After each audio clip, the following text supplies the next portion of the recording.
Bapak, Ibu, saudara-saudari, dan anak-anak yang terkasih, salam damai sejahtera bagi kita semua. Hari ini Sabtu 25 Juni 2022, pekan biasa ke-12.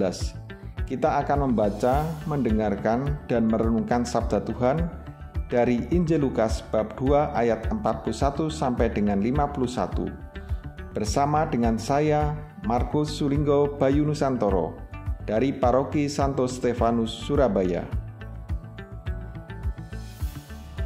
Marilah kita berdoa. Dalam nama Bapa dan Putra dan Roh Kudus. Amin. Allah yang penuh kasih, kami mengucap syukur atas kasih yang telah Engkau berikan bagi kehidupan kami. Pada kesempatan ini, izinkan kami kembali untuk mendengarkan firman-Mu.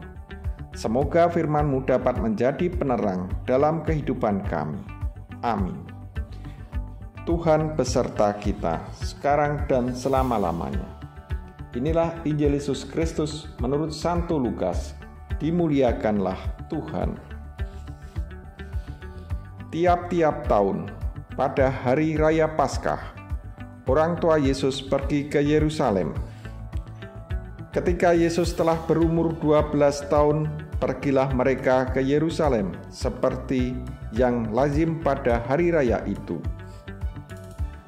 Sehabis hari-hari perayaan itu, ketika mereka berjalan pulang, tinggallah Yesus di Yerusalem tanpa diketahui orang tuanya.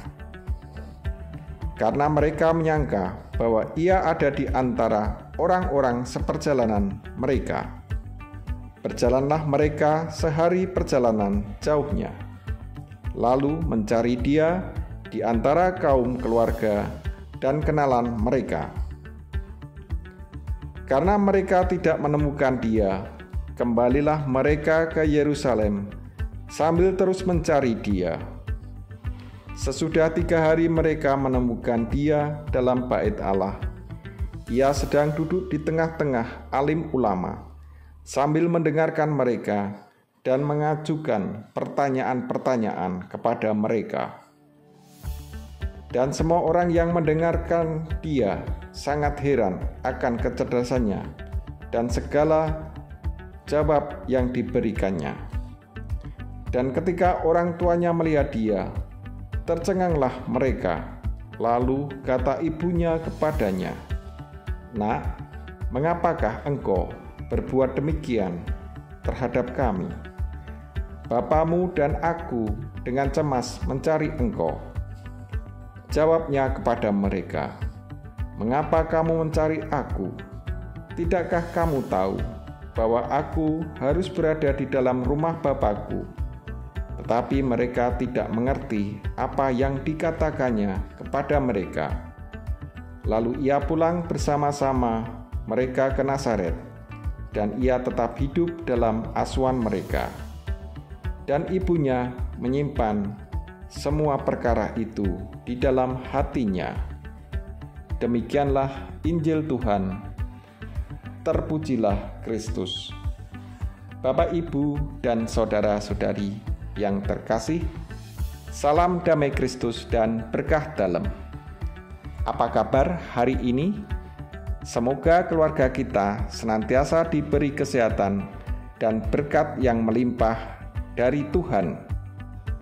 Bapak, Ibu, dan saudari-saudara, serta anak-anak yang terkasih, keluarga inti yang terdiri dari ayah, ibu, dan anak-anak yang dipenuhi kebahagiaan, sukacita dalam hidupnya.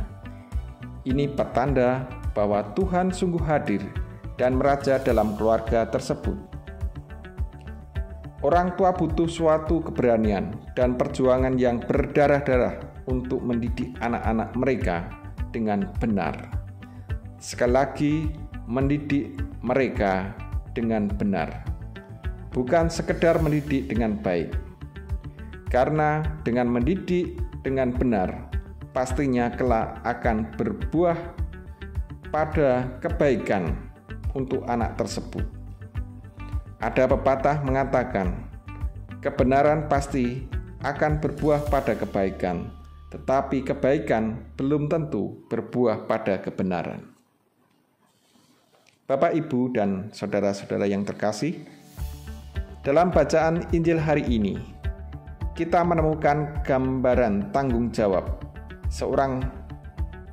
sebagai orang tua dalam diri Maria dan Yosef. Maria dan Yosef memberikan teladan kepada kita untuk menjadi orang tua yang benar pada zaman ini. Saya, Bapak Ibu, sebagai orang tua mesti memberi nilai-nilai kebenaran hidup dalam diri anak-anak kita agar dapat berbuah kebaikan dalam hidup mereka kelak kemudian. Selain itu, Maria dan Yosef mengajarkan kita untuk terus mencari Yesus, Tuhan Allah kita. Mereka tidak mau lepas dari Tuhan, karena Tuhanlah sumber kegembiraan sebagai pasangan suami istri.